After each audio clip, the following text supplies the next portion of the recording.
Hello again, everyone. Edwin Learnard back once again in this YouTube astrological segment.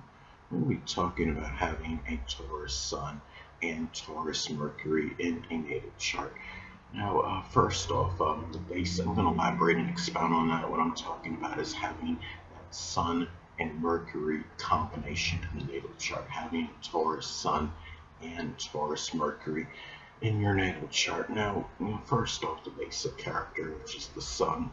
In this case, the Sun being in Taurus can be very persistent, patient, persevering, stubborn, materialistic, loyal, and steadfast. Now, as far as communication goes, which is Mercury, Mercury being in Taurus, communication can be very methodical, deliberate, earthy, persistent, um, calm.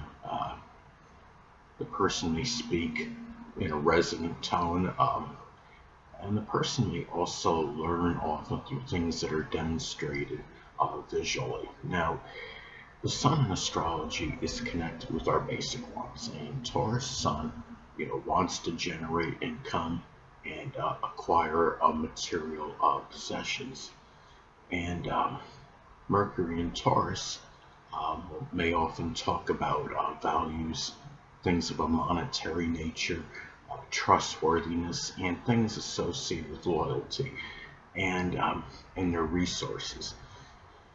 The true self, which is the Sun, in this case, the Sun being in Taurus, can be sedentary, peaceful, tranquil, um, obstinate, very deliberate, and as far as this, and also, and the true self of the Sun being Taurus can also be very averse to expanding horizons. And the person may think, which is Mercury, Mercury being in Taurus, a very in a ponderous manner. A person may often ponder something over for a while before making a decision on the matter. The thinking may be very deliberate, methodical, and also about things that are peaceful. And the person may think better in a more peaceful, tranquil environment, more so than the other Mercury signs on average. Most people will think better when they're in a peaceful environment as opposed to a more volatile or rowdy or boisterous area. But the thing is, it's more emphasized with Taurus energy. I would say more so than the other zodiac signs on average, perhaps with the exception of Libra, because Libra is about peace as well. Now, the thing is, as far as this combination goes, how it may integrate, well, the person may, in some instances, may succumb to mental apathy or lethargy.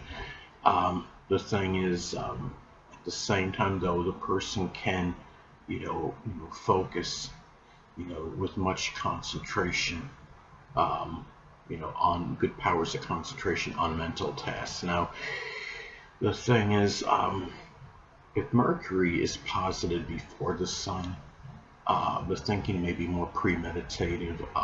Person may often think, which is Mercury, before acting, which is the Sun.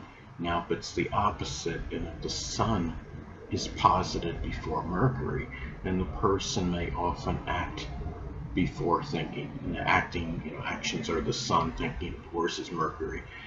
And the short journeys that this person takes may often be very peaceful and tranquil. Now, the Sun in astrology is associated with the biological father, and the person with the Taurus Sun, the biological father, may actually be a Taurus Sun, Moon, or Ascendant, or embody those characteristics.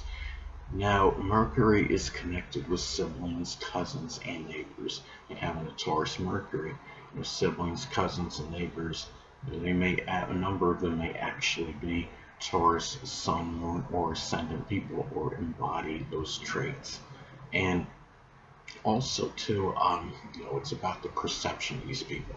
So, having a Taurus Sun, well, the person may perceive the biological father as somebody that's loyal, steadfast, trustworthy, persistent, persevering, impatient, but at the same time may perceive that person as somebody that might be overly avaricious, greedy, materialistic, stubborn, obstinate, unwavering, and a person that might be, too deliberate in doing things and, overly plotting.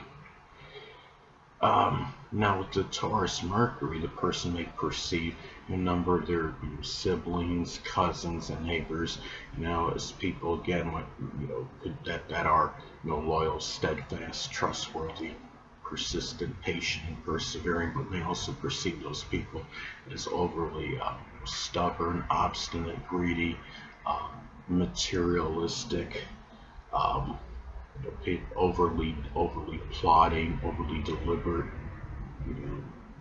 or being overly ponderous, as some examples, and even overly predictable or monotonous even.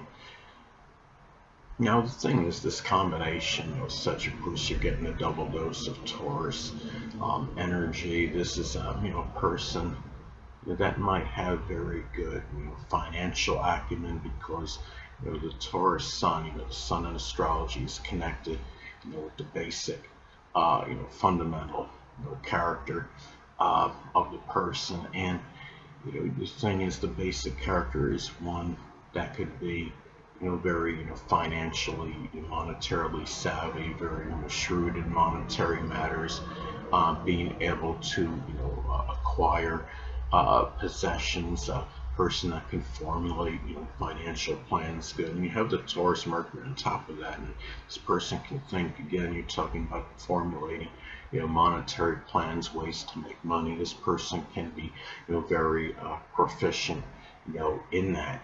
Now, going back, I want to say that if you have, let's say you have this conjunction with each other. If the Taurus Sun makes a conjunction with the Taurus Mercury, that may shine the light, so to speak, on communication and speaking abilities and person. It could give, sometimes it may give, a person may be proficient in mathematics and have a good memory, very retentive memory.